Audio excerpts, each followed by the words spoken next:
137 દિવસ પછી રાહુલ ગાંધીને ફરી એકવાર સંસદ સભ્ય બનવાનો મોકો મળ્યો। દેશની પાર્લામેન્ટમાં જ્યારે પહોંચ્યા ત્યારે ઇન્ડિયાના સાંસદોએ એક એવું ગઠબંધન જેને ઇન્ડિયા નામ અપાયું છે એ અલગ અલગ પક્ષોના સાંસદોએ રાહુલ તું માગે બઢો હમ તુમ્હારે સાથ હેના નારા લગાવ્યા। રાહુલ ગાંધી માટે હીરો પ્રકારની લાર્જર ધેન લાઈફ પ્રકારનું ચિત્ર એ પ્રકારની તસવીર ઊભી કરવાની કોશિશ કરાઈ, પણ એ તસવીર લોકસભાની ચૂંટણીમાં કેટલા તર્ક સાથે કેવી રીતે કામ લાગશે? નમસ્કાર, આપની સાથે હું દેવાંશી।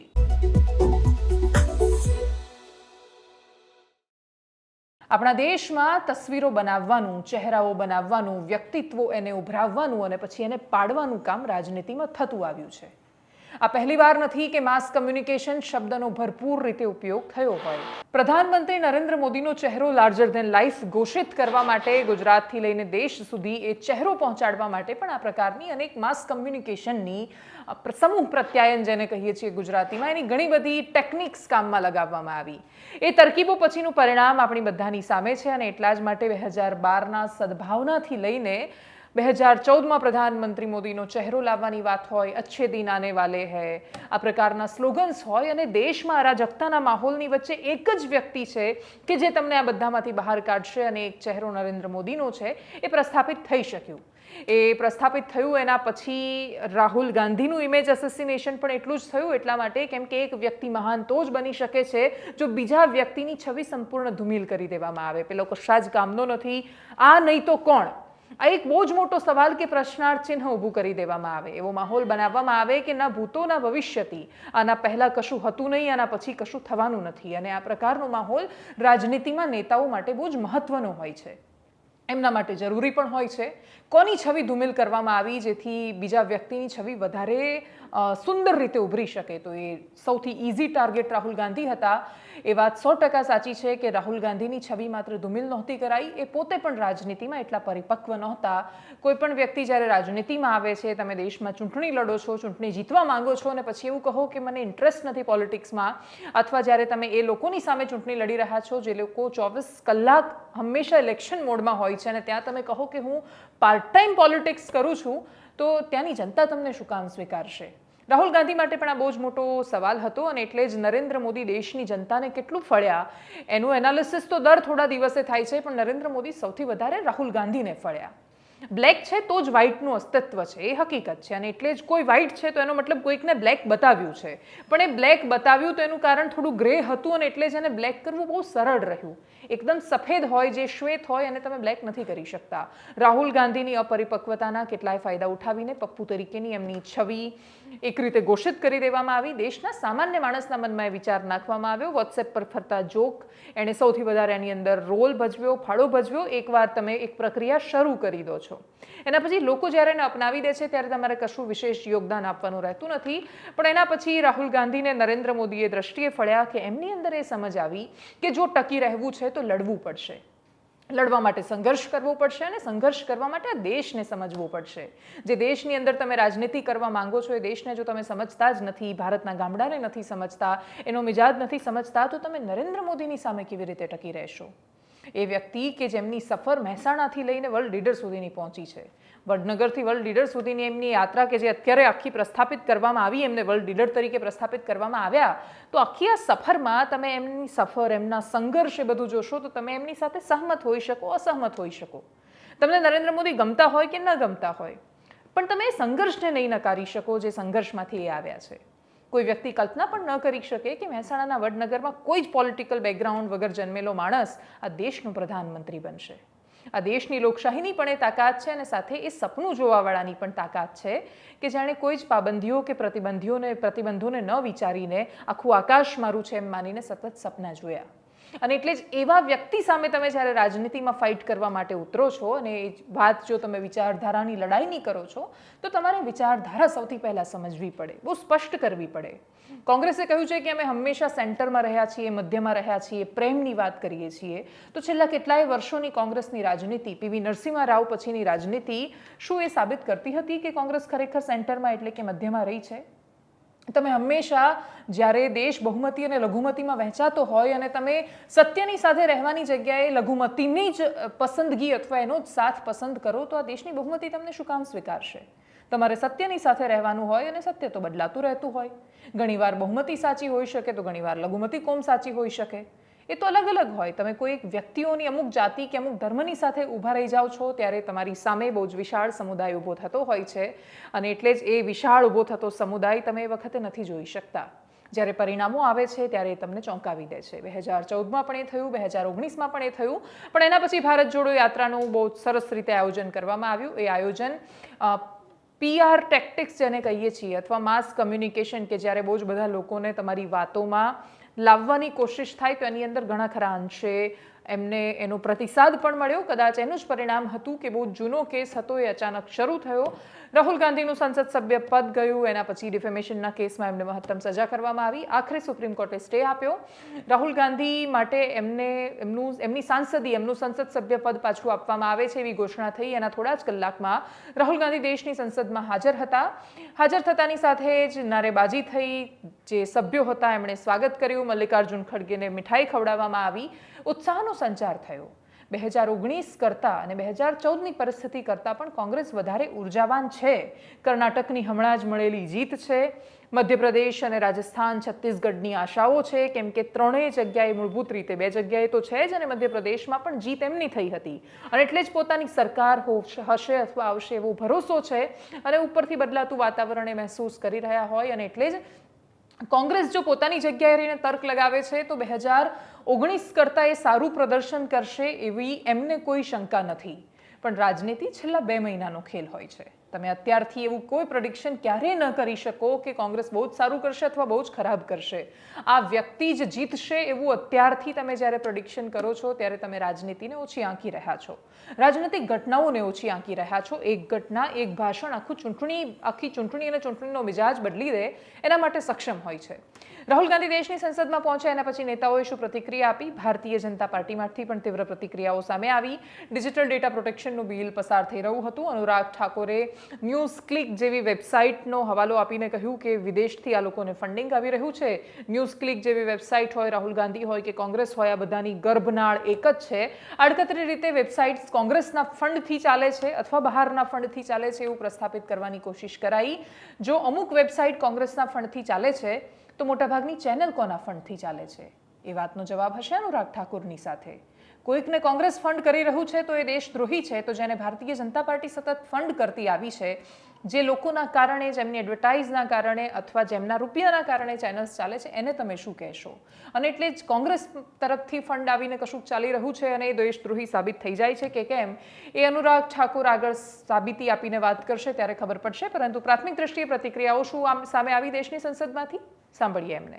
तो बड़ी खुशी की बात है कि आज उसको जो है सदस्यता वापस की गई है और हमने पहले भी कहा था कि ये सारा काम जो है भाजपा के लोग नहीं कर रहे हैं, नहीं कर पा रहे हैं। मेरा हाथ फंसा हुआ है जी, जिस प्रकार से इनको बदनाम नहीं हो रहा है, हाथ फंसा हुआ नहीं कर पा रहे। विपक्षी नेताओं को जिस प्रकार से कमजोर करने का प्रयास करना चाह रही है भाजपा के लोग, तोड़ना चाह रहे हैं, दबाना चाह रहे हैं, उतने ही विपक्ष के नेता और मजबूत हो रहे हैं और गोलबंद हो रहे हैं।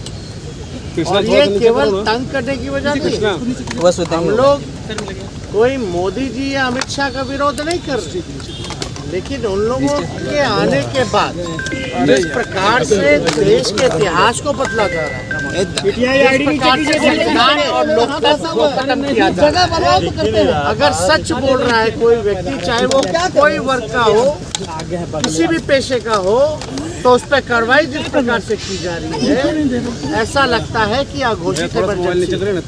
तो राहुल गांधी जी को हम बधाई देते हैं और हमारी तो मुलाकात उस दिन हुई ना, आदरणीय लालू जी से मिलने राहुल गांधी जी आए। भाई क्या कर रहे हो? हम लोग सब लोग वही 3-4 घंटा हम लोग साथ रहे और हम सब लोग मिल करके एकजुट होकर के चुनाव लड़ेंगे और जीतेंगे।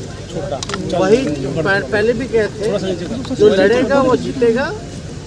तो चीन के द्वारा संपोषित ग्लोबल मीडिया संस्थान जिसके द्वारा ये फंडिंग हुई है, न्यूज़ क्लिक की अगर मैं बात करूं इसकी फंडिंग की भी, तो जब भारत में इसके खिलाफ जो इसके रेड हुई और वो रेड 5 दिन तक चली, उसमें कहां से पैसा लिया गया, कितने पैसे आए, वो सब जानकारियां भी मैं आपको देने वाला हूं कि क्या क्या उस समय हुआ। उस समय भी प्रश्न उठे थे कि आखिरकार ये फंडिंग एकदम से कैसे और कहां से आई। अगर आप इनकी फंडिंग का जाल देखेंगे तो विदेशी नेविल रॉय सिंघम, ये सिंघम कोई सिंघम फिल्म की बात नहीं कर रहा मैं, ये नेविल रॉय सिंघम ने इसकी फंडिंग की। और फंडिंग उसको कहां से आई? नेविल रॉय सिंघम को चाइना पीछे से करता है और इसमें नेविल रॉय का जो सीधा संपर्क है कम्युनिस्ट पार्टी ऑफ चाइना के एक प्रोपेगेंडा आर्म के साथ है, जो चाइनीज मीडिया कंपनी माकू ग्रुप के साथ। ऐसा किसने कहा? जिसके ऊपर कांग्रेस और अन्य विपक्षी दल बड़ी बड़ी बातें जिन अखबारों के बारे में करते हैं, उन्होंने ही पुष्टि की है। पुष्टि उस बात की कि जो भारत ने 2 साल पहले कह दिया था। हमने 2021 में न्यूज क्लिक के बारे में खुलासा किया कि कैसे विदेशी हाथ भारत के खिलाफ है, कैसे विदेशी प्रोपेगेंडा भारत के खिलाफ है, और ये anti India break India campaign में कांग्रेस और विपक्षी दल भी उनके समर्थन में जुड़कर सामने आए थे। उस समय उनके किन किन लोगों ने ट्वीट किए? ये कांग्रेस के नेताओं के ट्वीट हैं। 1, 2, तीसरा, ये खुलकर उनके साथ थे, ये चौथा। और फिर कांग्रेस आई तो कम्युनिस्ट पार्टी तो जब चाइना का समर्थन करना और उनके लोगों का एजेंडा, तो ये एक और साथ में है। फिर बाकी तृणमूल कांग्रेस कैसे पीछे रहती, वो भी साथ में आ गई, बड़े बड़े पत्रकारों से लेके बाकी सबके नाम। और ये कहते थे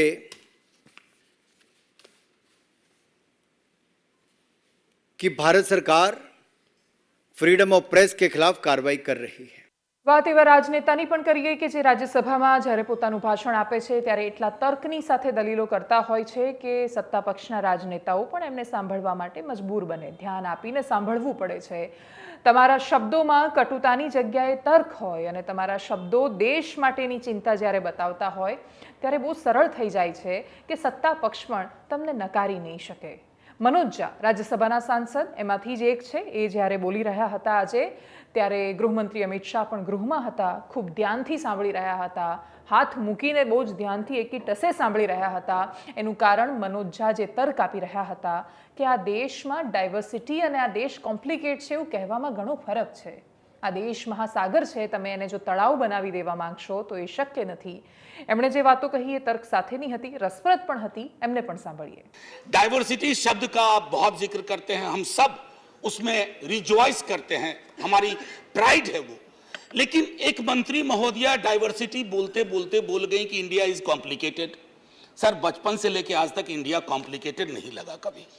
ये रिकॉर्ड में है पार्लियामेंट के, इसलिए मेरी चिंता है। इंडिया कॉम्प्लिकेटेड नहीं है सर, बड़ा सहज स्वभाव है इंडिया का, महासागर वाला है सर, सब कुछ समा जाता है, मजहब हो, धर्म हो, जाति हो, कौम हो, कोई हो। लेकिन इसको जब तालाब बनाने की आप कोशिश करते हैं तो महासागर तालाब नहीं बनना चाहता। सब फॉर ऑल दोज फ्रेंड्स, बड़ी अच्छी अच्छी बात कही, equi distance. Sir, equi distance का मतलब होता है न्यूट्रलिटी। जब चूहे की पूंछ पे हाथी का पांव पड़ा हो तो न्यूट्रलिटी, उस चूहे से पूछिए कि उसको कैसा लग रहा है। तो मैं समझता हूं, इसलिए सर एक शेर अर्ज किया है, आज बड़े शेर पढ़े गए हैं, सुधांशु जी ने पढ़ा, तो मैं भी एक अर्ज करता हूं सर। ये पड़ोस के मुल्क से आया है। तुम तकल्लुफ को भी इखलास समझते हो फराज, तुम तकल्लुफ को भी इखलास, इखलास मतलब ट्रू फ्रेंडशिप, तुम तकल्लुफ को भी इखलास समझते हो फराज। दोस्त होता नहीं है हर कोई हाथ मिलाने वाला, आपकी पेशे नजर है जी। तो मैं ये कहना चाह रहा था sir, at a historical juncture एक चीज और मुझे बड़ी अच्छी लगी उस दिन, हमारे माननीय गृह मंत्री जी ने जवाहरलाल नेहरू जी को कोट किया। एक पल को मुझको लगा कि इस शांतिवन में अस्थियां कसमसा गई होंगी। ये हुआ क्या, ये हुआ क्या? फिर अंबेडकर साहब को भी कोट किया, राजा जी को कोट किया, उन्होंने कन्हैयालाल मानिकलाल मुंशी को कोट नहीं किया, एचवी कामत को कोट नहीं किया, जो शायद ज्यादा उनके पक्ष में तर्क आ जाता। सर विश्वविद्यालय में मैं पढ़ाता हूं तो पीएचडी के स्टूडेंट्स को साइटेशन हम लोग सिखाते हैं, जिसको कहते हैं एथिकल साइटेशन। एथिकल साइटेशन में यह नहीं होता है कि सेमी कोलोन के बाद का ले लिया और शुरू वाला छोड़ दिया। उदाहरण के लिए कहता हूं कि आज तक इस दुनिया में सबको लगता है इस देश में कि मार्क्स ने कहा था कि धर्म अफीम है, religion is the opium for masses. Sorry sir, the entire quote is religion is the sigh of the oppressed creature, the heart of a heartless world, and the soul of soulless condition. It is the opium of people. Sir अब इसमें क्या किया हमने, सिर्फ opium वाला line निकाल लिया और मार्क्स को कह दिया कि धर्म विरोधी था। सर मैं इसलिए कहता हूं साइटेशन बहुत इंपॉर्टेंट चीज है। बहरहाल जवाहरलाल जी की अस्थियों को मजा आया होगा, जहां तक मुझको लगता है शांतिवन में। सर ये मूलतः मैं इसलिए नहीं कहता कि मैं बीजेपी के कार्यप्रणाली का विरोधी हूं सर, वो एक पॉलिटिकल रियलिटी है, हम भी एक पॉलिटिकल रियलिटी हैं। हम शत्रुता की जुबान से हमें एक दूसरे को संबोधन नहीं करना चाहिए, न सदन में न सदन के बाहर। साहब हम इंडियन मुजाहिदीन नहीं है साहब, हम ईस्ट इंडिया कंपनी नहीं है, हम वो भारतवर्ष हैं जिसको महासागर मैंने कहा, और उस महासागर में आप भी हैं हम भी हैं। ઇન્ડિયા અને મનોજ જાની વાત કરતા કરતા ગુજરાતમાં આવીએ। ગુજરાતમાં બે પક્ષ છે વિપક્ષમાં, આમ આદમી પાર્ટી અને કોંગ્રેસ। આમ આદમી પાર્ટીના 5 ધારાસભ્યો છે, કોંગ્રેસના 17 ધારાસભ્યો છે, અને આ બધા ભેગા થઈને પણ ગુજરાતમાં જનતાનો અવાજ કેટલો ઉઠાવે છે એ બહુ જ મોટો સવાલ છે। પરંતુ 2024ની ચૂંટણીમાં ઈસુદાન ગઢવીએ બહુ જ એડવાન્સમાં જાહેરાત કરી દીધી કે આમ આદમી પાર્ટી અને કોંગ્રેસ સાથે મળીને ગઠબંધન કરીને ચૂંટણી લડવાના છે। અમારો સૌથી મોટો સવાલ એ છે કે અઠવાડિયાના અંતે અમે એક ડિબેટ શોનું આયોજન કરીએ છીએ, અને એક ડિબેટ શોમાં તમે જો કોંગ્રેસને ફોન કરીને એવું કહેશો કે આમ આદમી પાર્ટીના પ્રવક્તા બેસવાના છે તો કોંગ્રેસ ડિબેટમાં નથી બેસતી। ભારતીય જનતા પાર્ટી તો ઓલરેડી આમ આદમી પાર્ટી સાથે નથી બેસતી।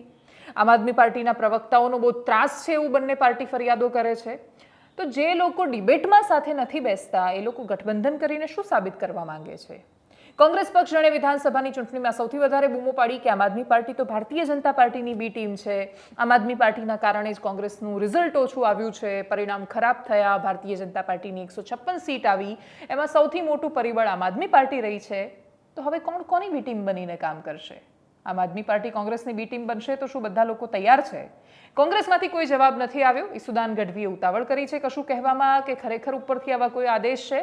સમય બતાવશે, પરંતુ છતાંય 26માંથી 26 ભારતીય જનતા પાર્ટી માટે દર વખતે બધા જ કહેતા હોય છે કે કશું સરળ નથી, ભારતીય જનતા પાર્ટી મોટા ભાગે એને સરળ સાબિત કરે છે।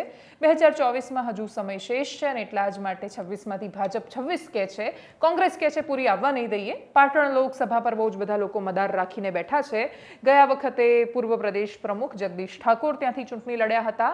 પાટણ લોકસભા ખૂબ મહત્વની સીટ પણ છે, કોંગ્રેસની ફેવરમાં પણ જાય છે વિધાનસભાના પરિણામોનો અંદાજ અને આંકડો મેળવીએ તો પણ, પરંતુ અને એટલા જ માટે ભારતીય જનતા પાર્ટી અત્યારથી તૈયારીઓ ત્યાં શરૂ કરી દીધી છે। ગૃહમંત્રી અમિત શાહે રેલી પણ કરી નાખી છે ત્યાં। કોંગ્રેસ અને આમ આદમી પાર્ટી બંને સુષુપ્ત અવસ્થામાં છે। કોંગ્રેસ ખબર નહીં શેની પ્રતીક્ષામાં છે, આમ આદમી પાર્ટી સપનામાં સંગઠનના અને બાકીના બધા જોડાણ કરી રહી છે કે કેમ, સમય બતાવશે। અત્યારે તો સાંભળીએ આમ આદમી પાર્ટીના પ્રદેશ પ્રમુખ ઈસુદાન ગઢવીએ શું કહ્યું। બિલકુલ આમ આદમી પાર્ટી અને કોંગ્રેસ એટલે કે ઇન્ડિયાનું ગઠબંધન ગુજરાતમાં પણ લાગુ છે। ગુજરાતમાં પણ અમે સીટોની આખી તપાસણી કરી રહ્યા છીએ। ઇન્ડિયાથી ભાજપ ડરી ગયું છે। ભાજપને ખબર છે કે 2024માં ઇન્ડિયા એનડીએને હરાવી દેશે, અને ઇન્ડિયાથી એટલું ડરીને તમે જુઓ, તમે પ્રધાનમંત્રીથી માંડીને ભાજપના નેતાઓ કઈ રીતે ઇન્ડિયાને પણ ગાળો ભાંડી રહ્યા છે। સત્તા બીજા નંબરની વાત છે, એટલે આ જ ગઠબંધન ગુજરાતમાં પણ લાગુ પડશે। આગળ વાત દારૂની કરીએ। ગુજરાત અને દારૂ આમ તો કશા જ લેવા દેવા નથી। કાગળની વાત કરીએ તો અમુક સર્વવિદિત હકીકતો દર વખતે બતાવીને શું કરવાની, અને એટલે જ બતાવી નથી, આજે તમને સંભળાવી છે। એ ઓડિયો કદાચ તમે સાંભળ્યો પણ હશે। હળવદમાં જે તે સમયે રહેલા પીએસઆઈ ધાંધલ અને ત્યાંનો એક બુટલેકર બુદ્ધિઓ, એ બંને વચ્ચેની વાતચીત છે, સખત રસપ્રદ વાતચીત છે અને બધાને ખબર છે, પણ એ પેલું આપણે જ્યારે કશુંક સાંભળીએ ત્યારે આપણને લાગે કે જોયું આપણે કહેતા હતા ને આવું જ છે। તો બસ એ પ્રકારનો જ ઓડિયો છે, સાંભળીએ। ધંધો જા તારે એવો હાલે? કેટલા સમય હારો આવેલો તારો ધંધો? ધંધો પેલા હાલતો હતો, તમે અડી ગયા તે પછી આવું પૂરું થઈ ગયું ધંધાનું। તે પછી તું ધંધો જ બંધ કરી દીધો? કરું પણ વાપરે એવું કરું, ઝીણું ઝીણું 2 કેલબા રાખો હું. પછી ભઠ્ઠી મોટી છે તો વાવવું પડશે હો. તો 2 કેરબાની વાત કરી ત્યાં સુધી હું જવા દઈશ, પણ પછી જો ભઠ્ઠી મોટી છે તો મરી ગયો એટલું યાદ રાખજે તું. ના ના નો હોય પછી હે ત્રીજો તમને કેલબો જોવા ન મળે, પછી 2 કેલબા એટલે 2. સારું, કેટલા કેટલા પૈસા દેવો બધાને? અહીંયા દઉં હળવદ ડિસ્ટર્બમાં દઉં, જમાદારના દઉં. કેટલા કેટલા? થોડા થોડા લે 20,000 રૂપિયા. કોને 20,000 કેને દે? ડિસ્ટર્બ ને? ડિસ્ટર્બ લે 25,000 રૂપિયા ને જમાદાર 15,000 રૂપિયા છે. 15,000 માં બધાનું આવી ગયું, જમાદાર ને એના સ્ટાફ નું આવી ગયું, હા. અને 25,000 માં આનું પીઆઈ નું ને એનું આવી ગયું. ના ઈ તો કીનું આવી ગયું ઈ તો કઈ ખબર નહીં, હું તો એટલા દઉં. છે સારું, કાંઈ વાંધો નહીં. અને મારા પૈસા કેટલા મોકલશ? તમારા મેકલા છે કાલ ને 10 હજી દેવાના છે. કોને કોને મોકલાવ્યા તે? અરવિંદભાઈ ને. હે અરવિંદભાઈ ને. અરવિંદભાઈ? હા. અરવિંદભાઈ 10,000 તમારા લીધા? કાલ મેકલાનું કાલ નું કીધું તો ખરું ને અરવિંદભાઈ, મેં 10 હતા લેજો ને 10 કાલ લઈ જજો. કોના હાટું? તમારા હાટુ. મેં તને કીધું પૈસા દેજે મને એમ? તમે તો નથી કીધું. તો અને તને ખબર છે હું પૈસા લઉં છું? ના એવી તો કઈ ખબર નહીં આપણે. આ બીજી વાર લઈ જાય, મેં તો 2 વાર દીધા. કોને? એક થી પેલા મેકલા રવિરાજ છે અરે. કેટલા? જી 15,000 રૂપિયા. કોના? તમારા. મારા? હા રવિરાજ છે? હા એમ? હા. લે આલે હો તો એનો કેટલો સમય થયો તે મારા મોકલા રવિરાજ છે? ઓલી તારીખે, ઓલી 25 તારીખે. રવિરાજ છે ને તું અત્યારે ફોન કરીને હા કે દાદલ સાહેબ ને તમે 15,000 રૂપિયા દીધા? હા કઈ ફોન કરીને કેમ મને ફોન કરી પાછો તું? કરું હાલ. હો હા. એ તો અત્યારે મને ફોન કરીને ક્યાં જોઈએ? પૈસા કોઈ દેતો નહીં, હું કોઈ દી લેતો નથી, બરાબર? ફોન કરીને મને ક્યાં એટલે હું તને જવાબ દઉં. કઈ વાંધો નહીં, કરું ફોન હાલો. બરાબર. હવે ડી સ્ટાફને 25,000, જમાદારને 15,000, પછી બાકી પીએસઆઈના નામે કોઈકને 15-20,000, આટલું જે વ્યક્તિ હપ્તો આપે એ વ્યક્તિ કમાતું કેટલો હશે? આ જવાબ આપણી બધાની સામે છે. આ ઓડિયો બતાવે છે કે ગુજરાત રાજ્યમાં કાયદો અને વ્યવસ્થા એ પગ નીચે કચડવા સિવાય કશું જ નથી. પીએસઆઈ ધાંધલ પ્રાથમિક દ્રષ્ટિએ એટલા માટે કલ્પ્રિટ કે ગુનેગાર નથી દેખાતા કેમ કે એ બહુ જ પ્રેક્ટિકલ જવાબ આપી રહ્યા છે કે ભાઈ 2 કેરબા ચાલવા દઈશ, એનાથી વધારે નહીં ચાલવા દઉં. મોટાભાગના વિસ્તારોમાં આવું જ થાય છે.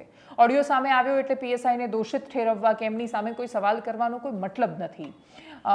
હવે બુધિયાની સામે ફરિયાદ શરૂ થઈ ગઈ છે કેમ કે ઓડિયો ક્લિપ બહાર ક્યાંથી આવી? બુધિયા તરફથી જ આવી હશે એ પ્રકારની શંકાને સ્થાન છે.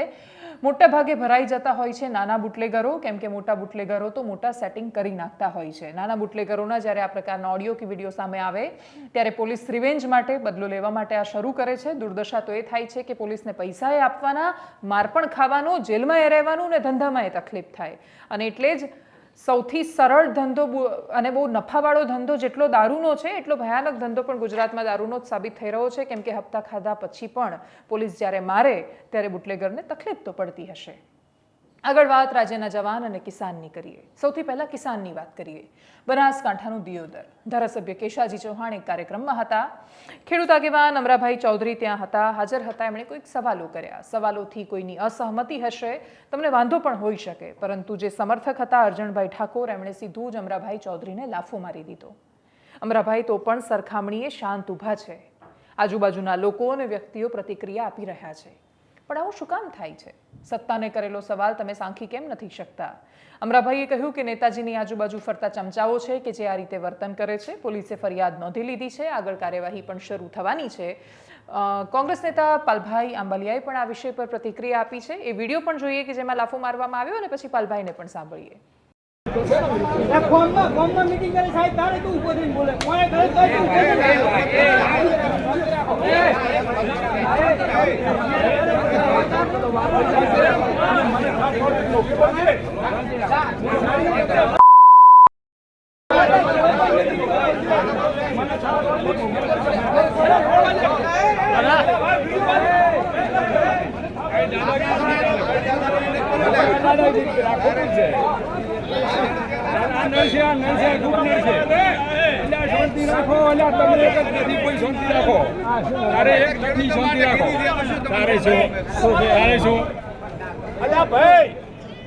આયોજન અમારા ખેડૂતો માટે માગણી કરી હતી.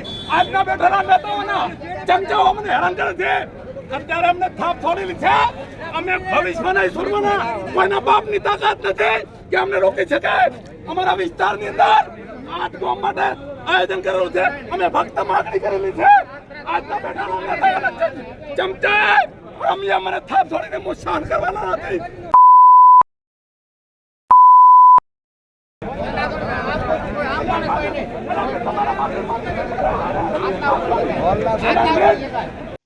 બનાસકાંઠાના દિયોદર ખાતે આજે અટલ ભૂજલ યોજના અંતર્ગત રાજ્ય સરકારનો જે કાર્યક્રમ હતો તેની અંદર રાજ્ય સરકારના ઉચ્ચ અધિકારીઓ પણ ઉપસ્થિત હતા, ધારાસભ્યશ્રી પણ ઉપસ્થિત હતા.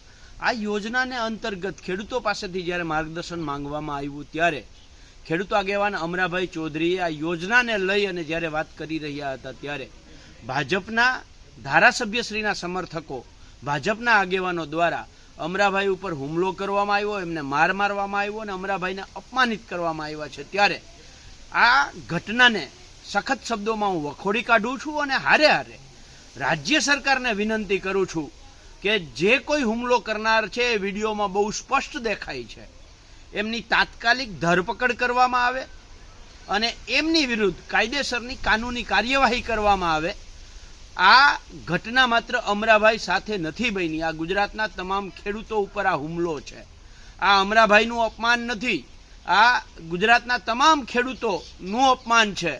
જે લોકો અવાજ ઉઠાવવા માગે છે એમનો અવાજ દબાવવાની જે નીતિ ભાજપ સરકારની છે એ આમાંથી બહુ સ્પષ્ટ થાય છે. ત્યારે ગૃહમંત્રીશ્રીને વિનંતી કરું છું કે અમરાભાઈ ઉપર હુમલો કરનાર જે વ્યક્તિઓ છે વિડીયોમાં સ્પષ્ટ દેખાય છે, એમને તાત્કાલિક ધરપકડ કરી અને કાયદેસરની કાર્યવાહી કરવામાં આવે. કેશાજી ચૌહાણ એ જ ધારાસભ્ય છે જેમણે કહ્યું હતું કે દિયોદરમાં પાણીની સમસ્યા જ્યાં સુધી સોલ્વ નહીં થાય ત્યાં સુધી પાઘડી નહીં પહેરું. પાઘડી ઉતારી દીધી છે મેં. અમે સવાલ કર્યો હતો કે કેશાજી શું લાગે છે ક્યારે પાઘડી પહેરવાનો વારો આવશે? એમની પાસે કોઈ જવાબ નહોતો. અમુક સમસ્યાઓના ક્યારેય અંત જ નથી આવતા. આગળ વાત જવાનની કરીએ. શહીદી એળે ત્યારે ન જાય જ્યારે શહીદી કેમ થઈ છે, એ શહીદો કોણ હતા, એમણે આપણા માટે શું કર્યું છે અને શું કામ આપણે એમની વાતો યાદ રાખવી જોઈએ, એના જવાબો મળે. મહિપાલસિંહ વાળા મૂળભૂત રીતે સુરેન્દ્રનગરના વતની, અમદાવાદમાં રહેતા હતા. વિરાટનગર વિસ્તારમાં જમ્મુ કાશ્મીરમાં છેલ્લા 6 મહિનાથી તૈનાત હતા. છેલ્લા 8 વર્ષથી ભારતીય સેનામાં પોતાની ફરજ નિભાવતા હતા. એમનો મૃતદેહ પાછો આવ્યો. આતંકવાદીઓ સાથેની અથડામણમાં જ્યારે મહિપાલસિંહ વાળાનું મૃત્યુ થયું ત્યારે એમનો મૃતદેહ ઘરે આવ્યો ત્યારે એમના પત્ની ગર્ભવતી હતા. એ ગર્ભવતી સ્ત્રીએ ભયાનક આંખમાં આંસુની સાથે, ચોધાર આંસુની સાથે કલ્પાંત કરતા કરતા પણ છેલ્લી સલામી પોતાના પતિને આપી છે. મહિપાલસિંહની ઉંમર માત્ર 25 વર્ષ હતી. આપણે દેશની આઝાદીમાં યુવાનોના બલિદાન જોઈશું તો 23 વર્ષના ભગતસિંહ સુખદેવ રાજગુરુથી લઈને 25 વર્ષના મહિપાલસિંહ સુધીની બહુ જ લાંબી કહાનીઓ છે આપણી પાસે. આપણી પાસે શૂરવીરતાની કહાનીઓ હવે કહેવાની ઓછી થઈ ગઈ છે. આજે પણ અમે જ્યારે ગ્રાઉન્ડ પર જઈએ છીએ ને આજની યુવા પેઢીને ઘણીવાર શિવાજી કે મહારાણા પ્રતાપના ફોટો બતાવીને પૂછીએ છીએ તો અમારું દુર્ભાગ્ય એ છે, આપણું દુર્ભાગ્ય એ છે કે એમને નથી ઓળખતા. એમને નથી ઓળખતા ત્યાં સુધી વાંધો નથી, પણ એ લોકો એમને ઓળખવાય નથી માંગતા.